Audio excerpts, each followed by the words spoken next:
박근혜 탄핵에 대해서만큼은 내가 다시 생각해. 그리고 찾아보고 그래도 진짜 내가 이쪽 진영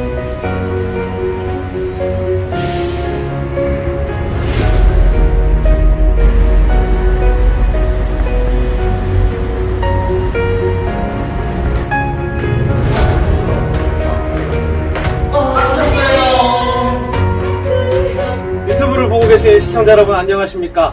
문브레이커스, 문재인을 때려잡는 젊은이들의 프로 문브레이커스 작은 내부 코너죠. 우리 젊은 지역 각지에 흩어져 있는 숨은 보석들을 찾아가고 만나가는 시간. 아까 인트로에서도 보셨다시피 이곳은 부산입니다. 그래서 현지에 맞는 리포터 한근영이 나와 있습니다. 오늘은 여기 옆에 나와 있는 분이 오늘 1화의 대망의 1화의 주인공입니다. 1화의 주인공입니다. 부산 시당에 정말 가장 많이 활동하시는 주력 mem버 중에 최연소 멤버라고 할게요. 자칭 깜찍이 우리 한지수 양을 소개해드리겠습니다. 본인 소개 부탁드리겠습니다. 반갑습니다. 자칭 깜찍이 자칭 깜찍이 23살 부산 청년 한지수입니다. 오늘 한채무님이 부탁을 하셔가지고 이렇게 1화 멤버로 나오고 있습니다. 다 이렇게 저의 빚이 쌓여만 갑니다. 자, 벌써 23이에요. 네, 저 23살. 제가 처음 봤을 때가 20살인가 21살이었어요. 20살. 20살. 네, 20살. 하긴 제가 처음 뵀을 때도 저도 이제 20대 중반이었어요. 네. 그래서 제가 이제 3자를 달았습니다. 앞에. 3자의 무게와 2자의 무게가 다른데 뭐 이런 말 계속하면 우리 어른들 앞에서 이제 맞아요. 엉덩이 주름 잡는다고 찰싹찰싹 엉덩이 맞으니까 그 얘기는 배제를 하고. 자, 진짜 참 어찌 보면 저도 마찬가지지만 저는 한주임이라고 많이 불러가지고 부산시당 주임을 맡았었고 이제는 학업으로 이제 가시기 때문에 주임은 아니고 일반 당원으로 들어가셨어요. 한주임도 진짜 일반적이지만 제가요? 저도 그렇지만 그런가요? 주변에서 보면 그렇지 않아요 스스로. 또래 애들이랑 좀 다른 맞죠. 것 같긴 해요.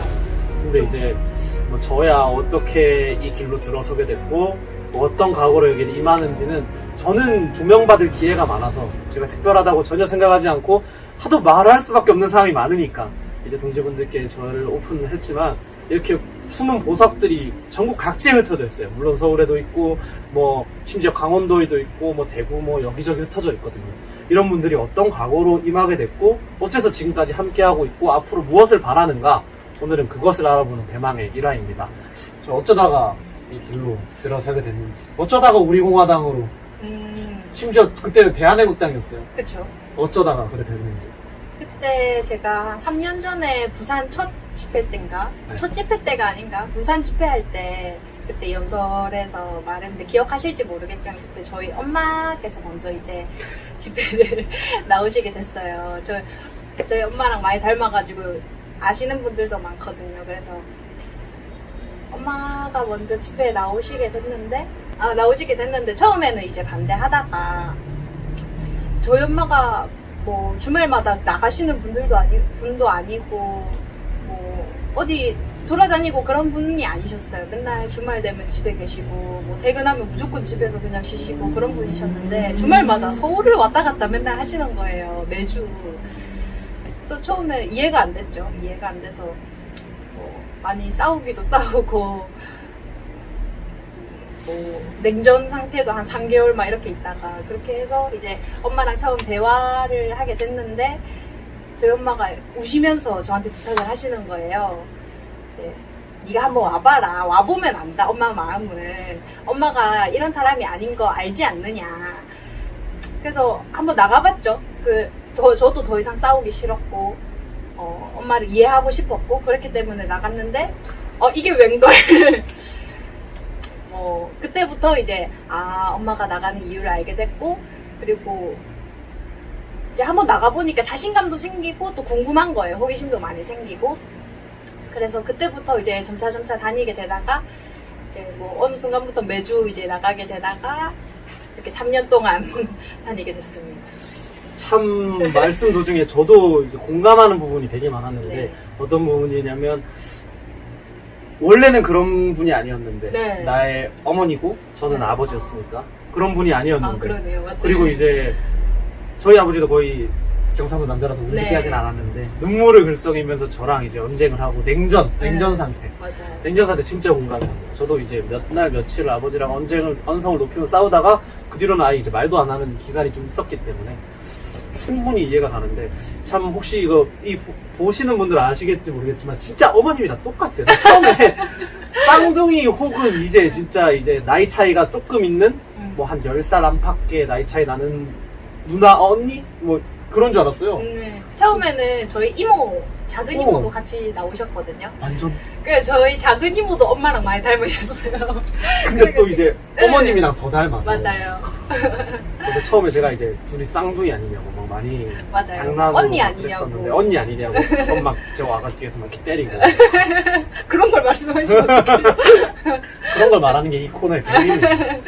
너무 선을 넘지 않는 선에서 우리가 할 말 다 하고 재밌게 유머도 곁들여가면서 참 진짜 이제 이렇게 어느덧 20살의 한 주임이 23살이 됐듯 이제 27살에 제가 이제 30이 되고, 제가 이제 와서 우리가 너무 많은 투쟁, 너무 많은 분노와 혹은 이제 원망과 이 나라를 바꿔야 된다는 사명감과 여러 가지를 안고 이까지 왔는데, 이까지 와서 제가 참 드는 생각은, 우리가 힘든 상황에서 투쟁을 하고 있지만 우리가 계속 힘들게 서로를 옥죄일 필요는 없다. 힘든 상황일수록 유머를 좀 곁들이고 오히려 유머로 승화를 시키고, 그렇게 해야 우리 스스로도 계속 지속 가능하고 외부에서도 우리한테 오고 싶은 마음이 조금이라도 더 생길 것이다. 그런 생각이 좀 들어요. 이 찰리 채플린 명언 있지 않습니까? 인생은 가까이서 보면 비극이지만 멀리서 보면 희극이라고. 우리가 우리를 좀 이렇게 좀 더 유연하게, 우리가 다가가기 편하게, 그리고 그들이 우리에게 다가오기 편하게 만드는 것도 사실 우리 한 명 한 명이 만들 수 있는 진짜 중요한 무브먼트라고 생각을 하거든요. 오늘 한 주임을 굳이 사실 첫 번째 대망의 1번으로 고른 이유가, 우리 당사는 중앙당사 서울에 있는데 이제 끝에, 가장 끝에라고 할 수 있는 뭐 제주도도 계시지만 부산에, 그 부산의 대표주자 청년인 한 주임은 무슨 생각과 무슨 과정을 겪고 여기까지 왔고 어떤 게 바뀌어야 된다고 생각을 하는가, 그게 진짜 들어보고 싶었어요. 들어보니까 저랑 이제 제가 저희 부모님의 영향을 받은 거랑 굉장히 비슷해요. 사실은 굉장히 비슷한데, 아마 그때 당시에 탄핵 전국을 맞았을 때 부모님과의 마찰을 겪었던 청년들이 굉장히 많을 거예요. 근데 이제 우리 둘의 공통점이라고 한다면 부모님을 존경했다, 존중했다, 그리고 친했다 정도인데, 오히려 부모랑 담쌓는 애들은 자기 부모가 저러든 말든 오히려 뒤에서 욕해버리고 말아버리는 경우가 많기 때문에, 그런 존중, 배려, 존경이까지 오게 된 첫 발자국이었던 것 같다. 그렇게 일단 좀 짚고 넘어가고, 근데 좀 그 말씀을 또 드리고 싶어요. 저는 사실은 딴 생각을 할 수 없는 상황이 좀 있었어요. 좀 힘들어도 제가 책임을 져야 하는 위치에 나서 있는 위치인데, 제가 멘탈적으로 흔들리는 모습을 보인다거나 제가 삐딱선을 타는 모습을 보이면 정말 많은 분들이 실망하고 힘들 거기 때문에 속으로 조금 그런 마음이 들어도 굉장히 많이 삭혔거든요. 부담감. 근데 이제 맞아요, 부담감도 있었고 뭐 그거를 뭐 공지하고 싶진 않은데, 한 주인 같은 경우에는 사실 내려놓으려면 얼마든지 내려놓을 수 있었는데, 네. 물론 우리가 이제 그 매트릭스의 빨간 약과 파란 약 중에 빨간 약을 고른 건 맞는데, 그 빨간 약을 먹고도 다시 이제 그 매트릭스 세계로 들어가려는 선택을 하는 게 영화에서 봐도 많이 나오거든요. 주인공은 안 그랬지만, 한 주임은 어째서 이제 포기하지 않고 여기까지 왔는가. 그냥 정말 이게 뭐 잘못되고 이상하고 뭐 정말 뭐 미래가 없고 그렇다고 하면은 진작에 포기를 했겠죠. 그리고 제 주변에서도 이해 못하는 친구들도 많았고, 그래서 뭐 어리다 보니까 또 그런 거에 휩쓸리기가 조금 쉬웠어요. 아무래도 어린 친구들은 친구가 우선이고, 맞아. 뭐 이렇게 시선이 부담스럽고 막 그렇잖아요. 우리가 그래서 10대까지는 아니더라도 예, 아직은 맞아요. 영향을 많이 받을 때문에. 그렇기 때문에 뭐 조금 그런 거에 대한 부담감과 뭐 두려움? 네, 조금 친구들이 안 좋게 보지 않을까, 그런 두려움 이런 게 있었는데, 그게 만약에 제가 담담하지 못하고 이게 정말 잘못된 거고 그랬다면 제가 진작에 포기를 했을 텐데 그게 아니기 때문에 이렇게 올 수 있지 않았나. 그냥 저 스스로 그냥 당당했던 것 같아요. 가장 우리가 틀리지 않았다는 원천적인 확신. 네. 그게 가장 중요했던 것 같아요. 솔직히 대통령님께서 하나라도 뭔가 잘못되가 그들만의 정치하는 놈들 그들 선상에서 뭐 정치적 잘못이니 이런 말 하는데 그게 아니라 진짜 인류 보편적인 가치에서 아 진짜 이것은 박근혜 대통령이 잘못한 거고 부정한 대통령이다라는 증거가 단 하나라도 있었으면 사실 진짜 제일 빨리 빤스러냈을 것 같아요. 그렇죠. 바로 도망쳤을 수도 있어요. 근데 그게 없었기 때문에 그리고 제가 저는 개인적으로 연설에서 몇 번도 말했지만 이 나라가 정말 말도 안 되는 과정에서 태동을 했고 그 다음에 발전을 한 나라인데 이런 나라를 지키기 위해 마지막까지 여성의 몸으로 가장 최전선에서 아무도 안 알아줄 때 싸운 그 전사를 대통령이기 전에 그 전사를 우리의 손으로 이제 아는 사람까지 버려버린다면 앞으로 이 나라는 유지가 된다 한들 북한 손에 안 먹힌다 한들 저는 제가 바라는 나라가 아니고 유지될 수가 없는 나라라고 봤기 때문에 그러니까 하신 말씀대로 그런 것까지 나까지 내면해버리면 그 상상하기조차도 싫은 모르면 제가- 몰랐지 네 맞아요. 알아버렸지 그러니까요. 그러니까 아까 처음에 말씀하셨잖아요. 친구 또래 중에 조금 특이하지 않느냐. 나도 많이 들었어. 네, 조금 유별나지 않느냐. 그 부분이 이런 것 같아요. 조금 불의를 참지 못하고 좀 맞아요. 알고 나서도 외면하는 사람이 있는가 반면 내가 아니면 안 된다. 뭐 이런 마인드?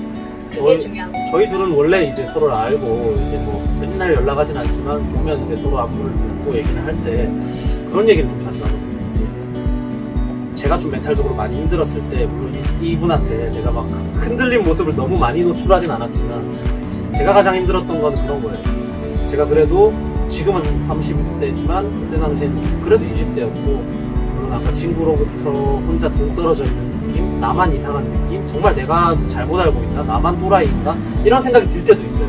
그런데도 그런 거를 곱씹으면서 다듬어지면서 여기까지 나아왔는데 근데 그 과정을 겪으면서 내 스스로를 다독이는 것도 힘든데 분명히 외부에서 정말 내가 친하다고 생각했던 혹은 이제 대표까지는 아니더라도 나랑 정말 친하다고 생각했던 사람이 나의 견해를 이해 못한다고 저를 아예 이제 완전 남남 물론 이제 넌 나랑 이제 보지 말자 이렇게 선언을 한 건 아니지만 연락하던 애가 갑자기 연락도 안 하고 근데 결국 이제 다른 애를 통해서 들으면 그런 식으로 제 욕을 했고 결국에 들리니까 근데 뭐 저는 그런 게 좀 상처가 좀 있었어요. 저는 사실 뭐 근데 그거를 뭐 어찌됐건 우리 동지님들 연령대가 제 그거를 이해해 줄 수 있는 연령대도 아니고 그리고 이제 모든 거를 그러니까 자기가 짊어진 짐은 자기가 감당해야 된다고 생각을 하거든요.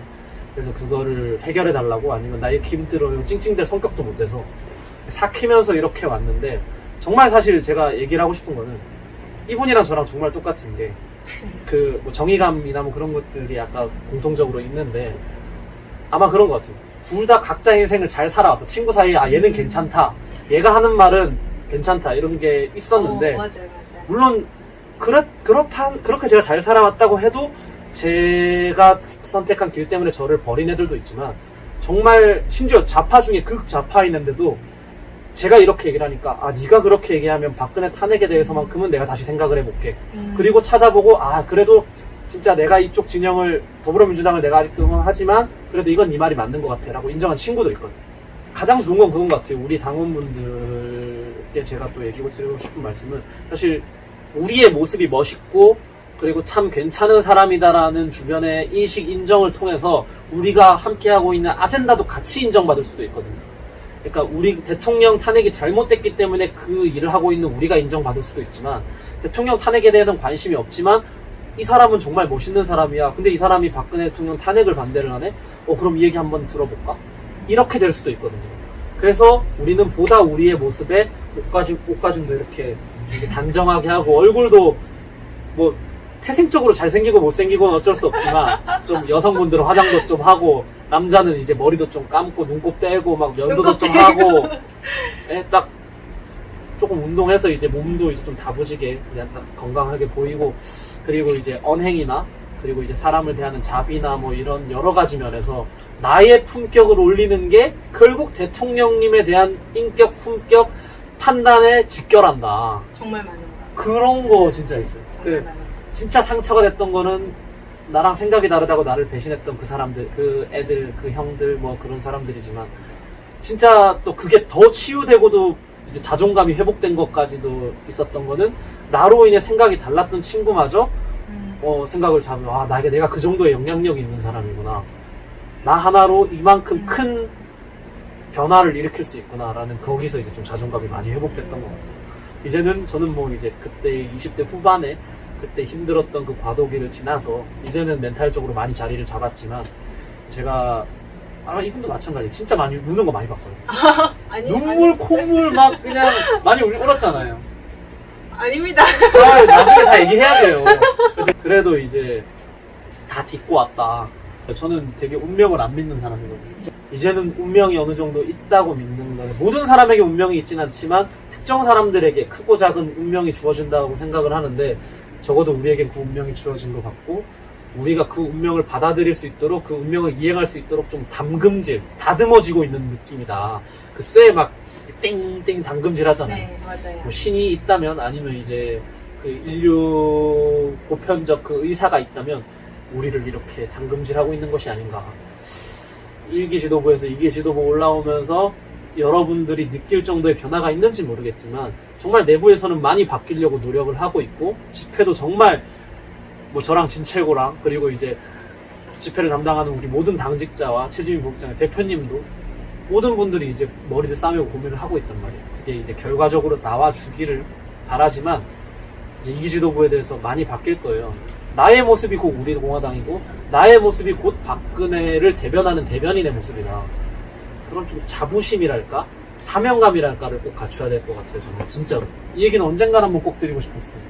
그러니까 이제 나이도 어린 놈이 어른들한테 인격 단련해 이렇게 말하는 것처럼 들릴까봐 한 번도 이렇게 제대로 다 말씀드린 적은 없었는데 좀 그랬던 것 같다. 그러면 좀 이제 이 질문을 그대로 이 흐름을 그대로 타서 본인 아니라고 말하지만 저는 우는 걸 많이 봤거든요. 어떤 게 그렇게 많이 눈물을 흘리게 했고 어떤 모습에서 그렇게 상처를 받았는가. 이런 걸 말해도 멍석을 깔아줄 때 하는 거예요. 멍석을 말해도 깔아줄 때. 될지 모르겠지만 부산시당에서 한 3년 조금 안 되게 2년 10개월 정도 일을 하면서 물론 중앙당에 계신 분들에 비하면 세 발의 피도 안 되겠지만 어린 나이로서 조금 충격적인 뭐 일이라든지 뭐 사람들 간의 다툼이라든지 그런 걸 많이 보게 돼서 상처를 되게 많이 받았어요. 뭐 저한테 직접적으로 하신 분들은 안 계시지만 안 계시다고 해야 되나? 간접적으로 피해는 보는 네, 거죠. 조금 그렇지만 안내데스크를 다 담당했으니까. 네, 당원분들한테 당원이 아닌 분들한테 상처받는 것보다 당원분들한테 상처받는 게 저는 조금 더 많았던 것 같아요. 진짜? 그래서 그분들은 계속 봐야 되잖아요. 집회를 가든 뭐 부산시당 활동을 하든 계속 봐야 되기 때문에 제가 그만둔 이유 중에도 그게 큰 부분을 차지하고 있죠. 제가 이제 시당에서 계속 일을 하다 보면 계속 사람들과 부딪히고 그런 안 좋은 모습을 보게 될 텐데 거기에 제가 지쳐서 이제 그만두게 될까봐 그거를 사전에 방지하고자 이제 그만두고 그냥 활동만 저 알아서 해야 되겠다. 저도 엄마도 있으니까 엄마랑 같이 뭐 서로 왔다 갔다 하면서 그게 낫다고 생각이 들어서 부산시당을 그만둔 부분도 크죠. 어떻게 보면 그게 제일 이게 진짜 가슴 아픈 얘기인데 우리 동지분들이 뭐 저보면 항상 하는 말씀이 청년들 좀 많이 데려와야 된다든가 청년은 제가 봤을 때 이런 말씀드리기 좀 외람되지만 청년을 받아들일 준비가 우리 당원들이 아직 안 돼 있어요. 이렇게 열심히 확실히 의지가 잡힌 청년도 이제 떠난 건 아니지만 이제 당무는 좀 내려놓고 이제 그냥 일반 당원으로서 집회와 자신이 할 수 있는 역할만 하겠다라고 생각이 들게 만들 정도면 저는 진짜 이분을 놓친 게 너무 안타까운 게 뭐냐면 저는 진짜 이제 우리 중앙당직자분들 다 포함해서 제가 아는 이제 각 시도당 당직 하시는 분들 다 포함해서 이분만큼 일을 성실히 그리고 이제 조용히 잘하는 분을 손에 꼽아요. 물론 이제 뭐 누구 잘하더라 이렇게 얘기를 하면 또 그분들이 아닌 분, 앵거 만드는 분들은 또 상처받을 수 있으니까 말을 안 하는데 이분만큼 진짜 신뢰도가 높은 분도 잘 없다. 근데 이분이 어찌됐건 깜찍이 좀 해보세요. 이분이 이제 당직, 부산시당 당직을 좀 내려놓은 건 굉장히 안타까운 일이다. 부산시당의 저의 선거 포함한 모든 선거가 이분이 없었으면 굴러가지 않았다. 아, 그분은 너무 과찬으신 것 저는 그렇게 같은데요. 생각을 합니다. 제가 대표님 하시는 말씀 거의 많이 공감하지만 그 중에 가장 가슴 깊게 공감하는 말은 뭐냐면 다 힘들고 어려워도 버틸 수 있는데 우리 당원끼리 싸우는 거 보고 있으면 진짜 다 때려치고 싶다라는 말씀 하시는데 저는 그 말씀을 가장 많이 공감했어요. 대표님 포함해서 저도 그렇고 이분도 그렇고 원래 열심히 정말 반듯하게 활동하는 분과 분탕 같은 사람이 싸우면 이건 싸움이 되지도 않아요. 근데 양쪽 다 열심히 잘 하시던 분들이 자기들끼리 감정 틀렸다고 이걸 싸우고 오히려 개인적으로 1대1로 싸우면 상관이 없는데 자기 친한 사람 패 만들고 이쪽은 그러니까 방어한다고 여기 자기 친한 사람 패 만들고 하다 보니까 한 시도당이 들썩들썩거리는 거예요. 둘 중에 하나가 먼저 잘못을 했겠죠. 근데 그 잘못을 했다고 지금까지 함께해온 동지인데 그대로 똑같이 그 이상으로 안갚음을 해야 되는가. 그 부분은 좀 어른들한테 좀 되게 아쉬운 부분이에요.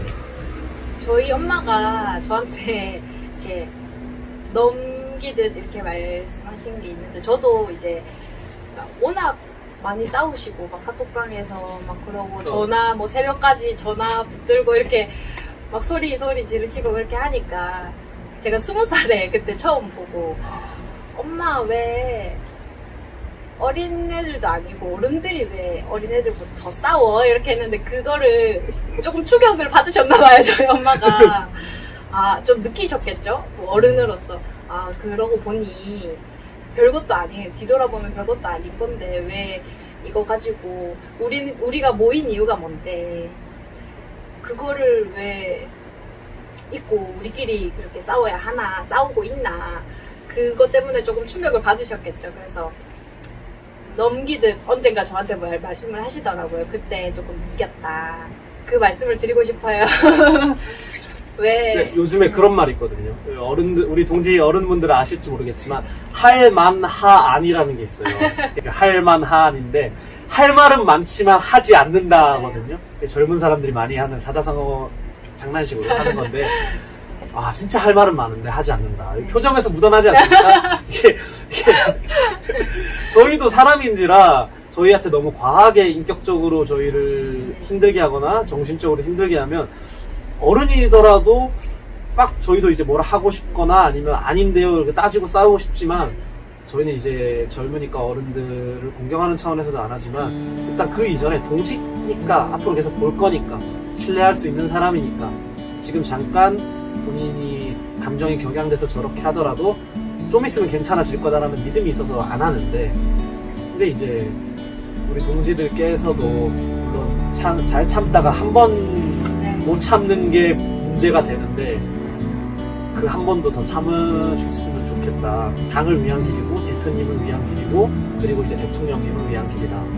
이렇게 싸워서 이득이 없어요. 네, 이득이 없잖아요. 솔직히 진짜 동지들끼리 싸워도 그 사람을 뭐 같은 부산 동지들끼리 이제 앞으로 안 볼 것도 아니고 너 나오지 마라 이렇게 할 수 있는 입장이 되지도 않고 뭐 당원 모집은 맨날 하면서 당원들끼리 이렇게 싸우면 또 이렇게 튕겨져 나가면 그것도 정말 저희로서 손해인 거잖아요. 본인이 아니고 네.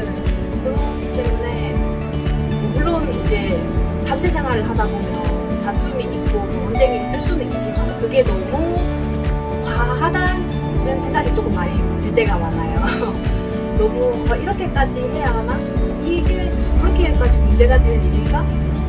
생각이 들 때가 좀 많아요. 그래서 그런 부분에서도 청년들이 볼 때는 또 눈꺼풀이 조금 찌푸려지는 눈살이 찌푸려지는 그런 경우가 많죠. 모습이 많죠.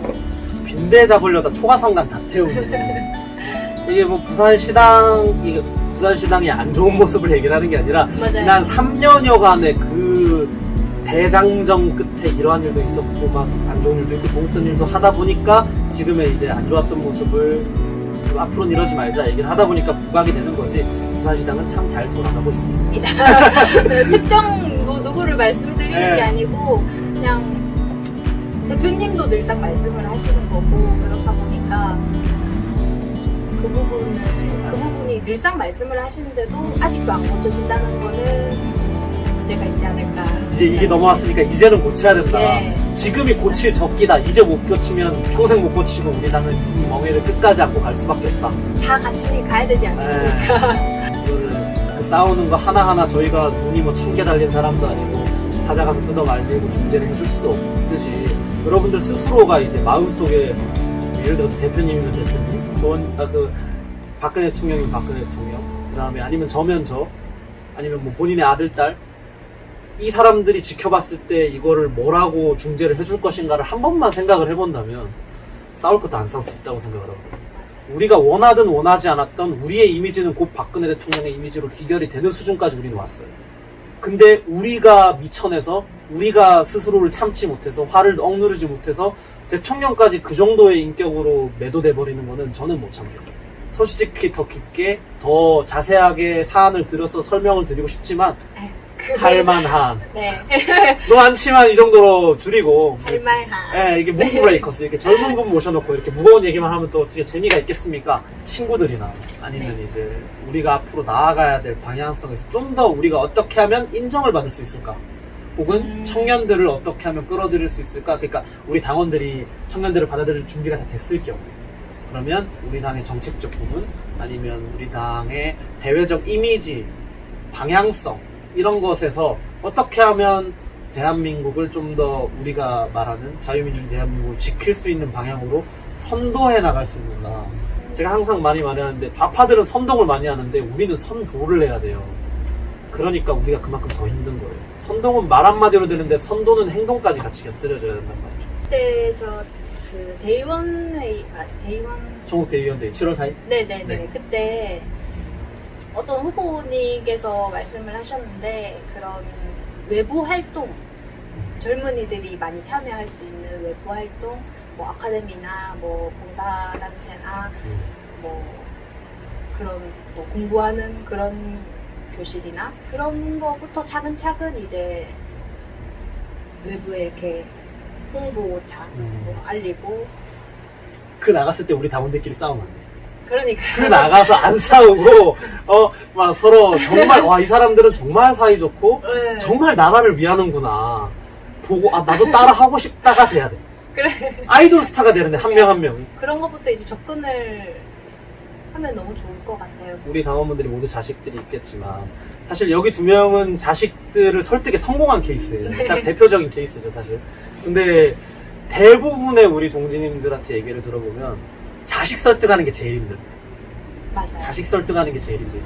근데 중요한 거는 저는 또 그런 생각을 해보는 게 물론 우리 둘은 본인의 어머니를 아버지를 존중하고 존경해서 여기까지 오게 된 가장 그게 기본인데 이런 애국 활동하고 대통령 탄핵이 잘못됐다라고 부르짖는 그 모습이 혐오스럽거나 저건 아닌데라는 모습을 자식에게 준다면 그거는 절대 인정도 될 수도 없고 설득도 안 된다고 봐요. 저는 이제 리더나 뭔가를 설득해 나가는 가장 좋은 모습은 모범을 보여서 자연스럽게 따라올 수 있게 만드는 게 가장 중요하다고 생각을 하거든요. 여러 종류의 리더가 있고 여러 종류의 보스도 있을 수 있지만 참 우리뿐만 아니라 모든 사람이 존경할 만한 리더는 결국은 모범을 보이는 리더다. 전형적인 예시로서 저는 제가 본 가장 가까운 예시가 대표님이에요. 그분이 그렇게 열의가 없었으면 맞아요. 그분이 그렇게 솔선수범을 하지 않았다면 우리 공화당은 생길 수도 없고 존속될 수도 없었어요. 때로는 모질게 뭐라고 하시고 채찍질을 하시고 때로는 가혹할 때도 있고 이 어려운 길을 저분 하나만 보고 가는 거 아니면 대통령님 탄핵에 대한 그 진실만 보고 가는 게 사실은 우리가 힘들고 스스로 비겁해지고 싶을 때도 저분의 저런 열정적인 모습이랄까 아니면 솔선수범하는 모습이랄까 그 모습을 보고 적어도 저분이 계실 동안만큼은 내가 도망가면 안 되지 비겁하게 이런 마음이 우리 당원들이라면 거의 다 드실 거예요. 그 가장 가까운 그 예를 우리 가정에 접목시켜보는 거죠. 내가 우리 집의 가장으로서 내 자식들을 설득시키기에는 그냥 나의 사소한 모습이 우리 공화당 당원이 되고 나서 우리 엄마 아빠가 이렇게 멋있어졌다, 달라졌다, 품격 있어졌다, 혹은 이제 지적 수준이 엄청 높아졌다. 저기서 주장하는 바가 내가 싫은 말인데, 듣기 싫은데 또 갑자기 관심이 생기고 궁금해지고 들어보고 싶고 엄마 아빠랑 좀 더 얘기해보고 싶고 그러다가 이제 교화가 되는 거란 말이야. 첫 술에 배부를 수도 없고 사실 수십 년 살아온 세월을 한순간에 바꾸기도 어려운 건 너무 잘 아는데 그 한순간 한순간에 내가 바뀌어야 된다는 절박함, 내가 바뀌어야 우리 전체가 바뀔 수 있다는 그 절박함과 그런 게 있다면 바꿀 수 있다고 보거든요. 이기 지도부가 시작하는 지금이 적기이고, 그리고 우리가 지금 이만큼의 토양을 준비 환경을 갖춰 놓으면 우파의 토대 자체가 바뀔 것이고, 나아가서 이 나라 국가의 전반적인 환경 자체가 바뀔 거라고 생각해요. 존경받을 수 있는 가장 이라면 뭐 지금 심한 뭐 여러 가지 뭐 가부장제를 일방적으로 욕하는 뭐 과도한 페미니즘이라든지 아니면 뭐 인권을 포장을 해가지고 북한을 돕는 그러한 말도 안 되는 가짜 인권 단체라든지 그런 것들도 큰 차원에서 보면 다 상쇄가 가능하다. 존경받는 구성원, 존경받는 리더가 스스로 부끄럽지 않고 올바른 길을 가면 그게 다 가능하다라고 저는 보는데, 방금 말씀하신 거에 대해서 저도 사례라고 해야 할까요? 제 주변에 그랬던 경우가 뭐냐면, 저희 이모랑 처음에 저희 엄마랑 같이 나왔다고 했었잖아요. 그래서 저희 이모랑은 집도 가깝고 그래서 자주 이렇게 왔다 갔다 하는 사이거든요. 그런데 저희 사촌들끼리도 많이 친해요. 저희 오빠랑 사촌 언니 오빠랑 이제 같이 잘 놀고, 또래도 나이대도 맞아서 같이 놀고 하는데, 한번 이제 그 집회에 대해서 물어보는 거예요, 사촌 언니 오빠들이. 나오기 시작하니까? 네, 제가 나오기 시작하니까 널 왜 가게 됐냐 뭐 그런 식으로 이제 물어보다가 그런 얘기가 나오게 됐어요. 그래서 제가 이렇게 되물었을 때 왜 싫으냐, 뭐 안 나오는 이유가 뭐냐, 왜 뭐 이모가 하는 거에 대해서 마음에 안 드냐 이렇게 물어봤더니 조금 뜻밖의 말을 들은 게, 이제 이모가 뭐만 하면 문재인 때문이다,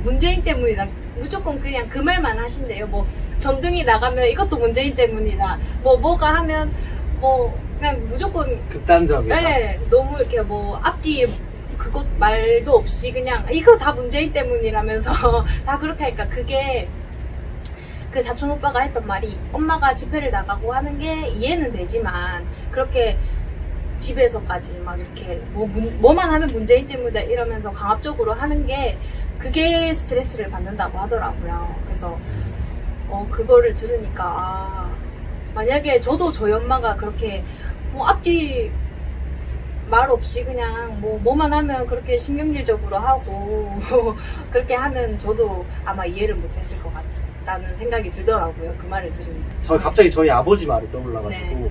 운이 없었던 케이스라고 보는 이유가, 아마 대부분의 우리 동지들이 운이 없었던 케이스에 속하실 거예요. 근데 저는 운이 좋은 케이스인데, 저희 아버지가 뭐라 그랬냐면, 네가 이렇게 먼저 아버지한테 태극기 집회를 가자 하고 네가 이거를 이해해주는 모습을 보여주지 않았다면 아버지가 더욱 극단적으로 치달았을 것이고, 뭐 예를 들어서 뭐 무장하고 청와대로 뛰어들었을 것 같다는 등 뭐 그런 얘기를 하시는 거예요. 그 옛날에 탄기국 시절에 그 자식들한테 인정받지 못해서 투신자살하셨던 분이 계시더라고요. 이게 박근혜 대통령 탄핵이 잘못됐는데 막 그거 잘못됐다라는 얘기 유서를 써놓고 투신자살을 하신 분이 계시는데, 또 그 집안은 되게 웃겼던 게, 그분은 나이가 이제 아마 70대 이상 되셨다고 보이는데 자식이 이제 민노총, 약간 그런 케이스인데, 극단적인 케이스인데, 만약에 저희 아버지가 그 얘기를 딱 보고 저한테 했던 말씀이, 네가 만약에 끝까지 나를 저렇게 믿지 못하고 혹은 또라이 취급을 했으면 아빠도 저렇게 됐을 수도 있다, 무장하고 죽기 전에 청와대에 들어갔을 수도 있다, 뭐 이런 식으로 얘기를 하셔서 그런 것까지는 생각 안 하고 이렇게 하게 된 건데, 그런 것도 있구나라는 생각도 하게 됐고, 아까 전에도 또 얘기 드렸던 건데, 우리가 구국투쟁을 한다고, 우리가 옳은 길을 간다고 너무 항상 고되고 스트레스 받고 너무 진중하고 엄중하고 막, 그러니까 막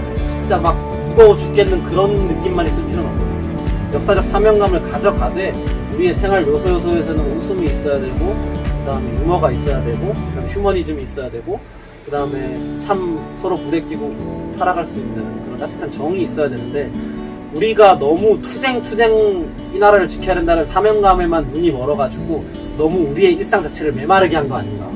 사막이 되어버리면 어떠한 작물이고 뭐고 나올 수가 없어요. 선인장만 살아남지. 우리 같은 사람이 선인장일 수도 있겠다. 그럴 수도 있죠. 우리 같은 사람이 선인장일 수도 있겠다. 근데 선인장 말고는 다 사라졌다. 메말라버리죠. 이제는 지금까지는 우리가 선인장으로 우리를 단련하면서 나아왔을지언정 이제는 우리 스스로 토양을 비옥하게 만들어서 다른 작물도 심고 꽃도 심고 상추도 심고 나무도 거목도 기르고 그러한 움직임이 있어야 하지 않을까. 숲이 번성하다 보면 동물들도 오기 마련이고 벌레가 생기기도 마련이고 다양한 생태계가 조성이 되잖아요. 심지어 우리가 그만큼 큰 파일을 조성해놓고 우리가 할 수 있으면 심지어 좌파들까지 우리한테 오려는 움직임이 생길 수 있어요. 그 사람이 우리를 보는 부분이 자기랑 성향이 좀 다른데 특정 부분은 자기랑 맞을 수도 있고 포용을 우리가 이제 포양을 해야 되지 않을까. 그게 2기 지도부가 해야 될 일이다.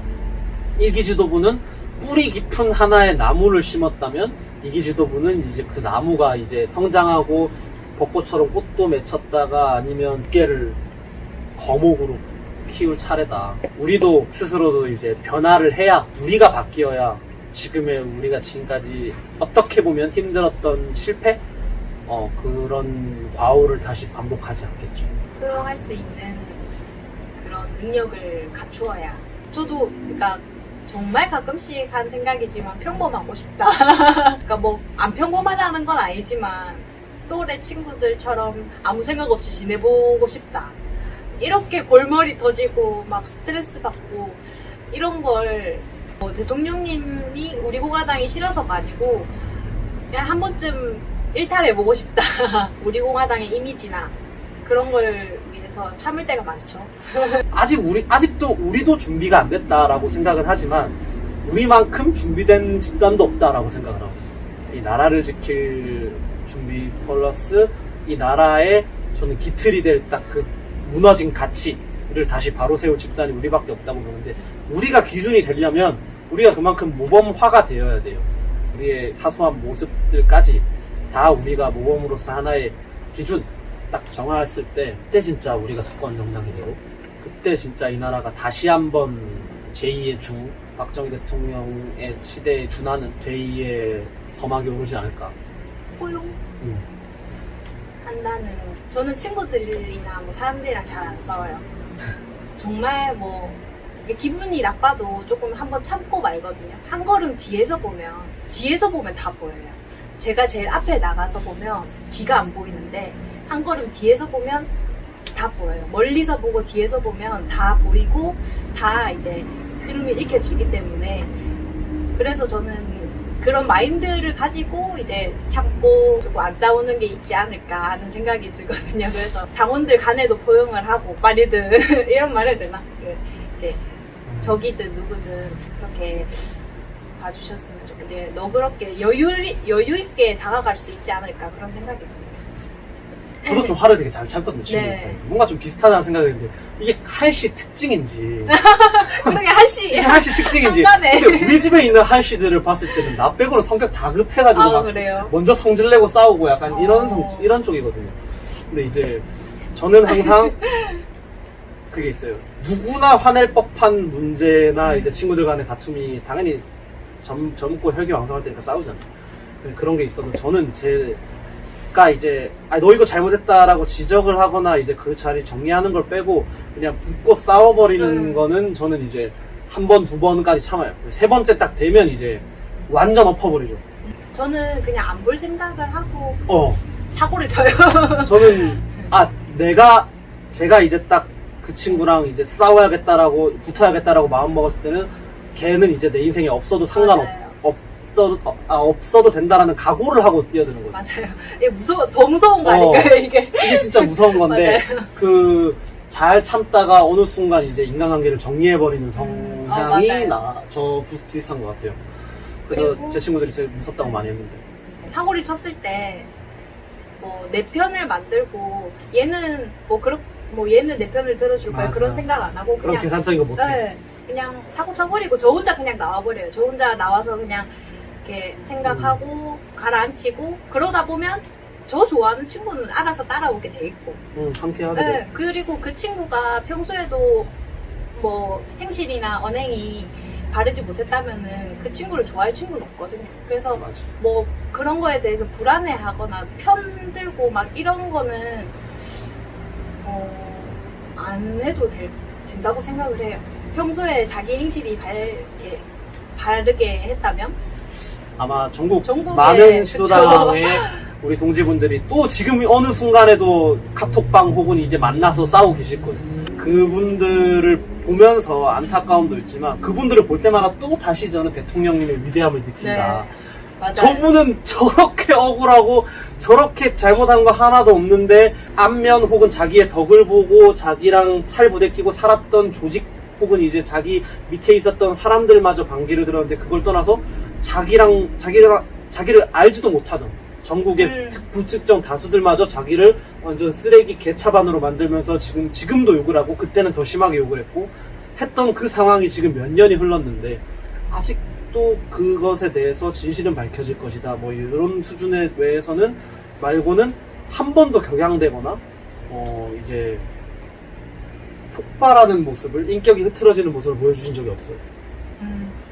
그리고 심지어 그 의원 뭐 예를 들어서 김무성이라든지 뭐 그런 여러 명의 자기가 본인이 생각하시는 그 가장 역적들이 있을 텐데 그 역적들 뭐 법정에 불러라 혹은 뭐 이런 정도 수준의 잘못된 그런 것도 보통 사전 지식이 없는 국민들이 이해하지 못할 언동도 한 번도 안 하셨고 우리가 인정하지 못할 만약에 언동을 본인이 억울하다는 이유 하에 지난 몇 년간 해왔다면 우리 당원들이 지금 몇 분의 몇일까? 그쵸. 자기는 너무 억울해. 억울하니까 그 억울하다는 걸 관철시키기 위해서 그렇다고 정당화될 수 없는 행동들을 하는 사람들이 많거든요. 맞아요. 네. 그런 걸 생각을 해보면 진짜 대통령님 위대하신 것 같다. 대단하신 것 같다. 그거는 가정교육의 영향인가 DNA의 영향인가? 둘 다 아닐까요? 다 하겠죠. 둘 다겠죠. 뭐 후천적인 것도 중요한데 선천적인 것도 되게 그쵸. 중요한 것 같아요. 한계가 있으니 후천적인 거. 선천적인 특출남과 후천적인 위대한 교육이 노력이 함께 시너지를 이루면 저 정도까지 갈 수 있구나. 사람이 그래도 그럴 수가 있나? 그래도 되는가 싶을 정도로 뭐 대표님도 그렇고 사람이라면 저 정도 정말. 그 정신적 한계선에 몰렸으면 이 정도는 한번 화를 내거나 그러니까요. 막 좀 무너진 모습을 보여도 될 것 같은데 한 번을 안 보이시니 과연 진짜 정말 제가 그 그럴 수가 상황이면 저는 정신병원 실려갔을 거예요. 저도요. 진짜. 저 진작에 갔죠. 진짜 실려갔을 거예요. 진작에 저는 갔죠. 1년도 안 돼서 정신병원 갔을 것 같아요. 진짜. 그 배신감과 그러니까 이게 내가 잘못한 게 없다라는 거를 본인이 너무 잘 아니까 네. 그게 더욱 스스로를 옥죄이고 안 좋은 방향으로 이끄는 거야. 그러니까 더욱 좀 답답한 모습 혹은 이제 더욱 그 남들이 이해할 수 없는 모습, 무너진 모습으로 뒤처지는 거죠. 우리 당원들 모두가 대통령 품격의 반만 이제 저 포함해서 모든 분들이 반만 따라가면 벌써 우리 당은 지금쯤 수권정당을 코앞에 두고 있을 것이다. 지금 이곳이 아까 인트로에서 보셨겠지만 부산시당 당사입니다. 근데 지금 카메라를 앵글을 확 돌릴 수가 없는 게 부산시당 당사를 이사한 지 얼마 안 돼가지고 좀 정리가 안 돼 있어요. 그래서 협조는 받았지만 부산시당 우리 관계자분들이 제발 절대 흐트러진 모습을 노출시키지 말아달라. 그래가지고 앵글을 돌릴 수가 없는 점. 부산시당 당원들이 이렇게 알뜰살뜰히 살고 있다라는 모습을 보여드리고도 싶은데 정말 진짜요. 그렇게까지 나쁜 모습은 아닌 것 같은데 네. 본인들은 부끄러운 본인들의 모습이라고 생각하시는지 돌리지 말라고 하시네요. 워낙 다른 시도당이 깔끔하고 넓고 좋으니까 약간 부산 이런 타이틀에 약간 부담감이 위원장님이 있으신지 조금 그런 게 없지 않아 있는 것 같아요. 더 잘할 수 있다. 정말. 더 잘할 수 있다. 화이팅! 할 수 있다. 오늘 한지수 양을 만나봤는데 깜찍이라는데 뭐 정말 많은 얘기를 나눠봤어요. 근데 좀 진중한 얘기를 젊은 사람이 나와서 해야 그나마 받을 수 있다고 생각을 하거든요. 언젠가 한번 드렸어야 할 이야기, 언젠가는 짚고 넘어갔어야 할 부분을 오늘은 이 문브레이커스 이 가장 상큼이 깜찍이 본인이 얘기하는 이 한지수 양이랑 오늘 첫 영광입니다. 시작의 불꽃을 쏘아 올렸습니다. 진지한 얘기인데 쏘아 올렸는데 많은 분들이 이것을 서로 이제 다시 되새김질 혹은 하고 이제 서로 논쟁을 하면서 우리가 이런 모습을 해야 된다면 건설적인 방향으로 다툼을 위한 다툼이 아니라 건설을 위한 서로 간의 이제 비판과 협력을 통해서 진짜 우리 당원들 모두가 박근혜 대통령 품격의 반만 닮을 수 있는 그날까지 좀 갔으면 좋겠습니다. 그러면 진짜 수권전 납니다. 맞아요. 그때 할 수 있다. 그때 제가 도망갈 수 있을지 모르겠지만 그때 진짜 가장 밑에 당원으로서 정말 박수를 치고 싶다. 과연요? 과연 될까요? 이제 우리 모두가 박근혜 대통령 품격의 반을 따라가는 그날까지, 그리고 그때 되면 우리가 수권 정당이 될 테니까 대한민국을 지키고 진짜 문브레이커스, 문만 쓰는 게 아니라 진짜 이 나라의 잘못된 비정상, 이 나라의 가장 깨부숴야 할 거는 저는 개인적으로 쓰레기 보수들의 귀족 정치인데 귀족정을 깨부수고 진짜 국민들 모두에게 인정받을 수 있는 보수의 품격을 우리가 완성해요. 그날까지 우리 공화당답게 우리 공화당과 함께 끝까지 갑시다. 오늘 첫 번째 문브레이커스 방송 다시 한 번 더 깜찍이 깜찍이와 함께 해봤습니다. 여러분 재밌게 봐주셨길 바라면서 이만 인사드리겠습니다. 손 이렇게 하면서 안녕. 안녕. 감사합니다.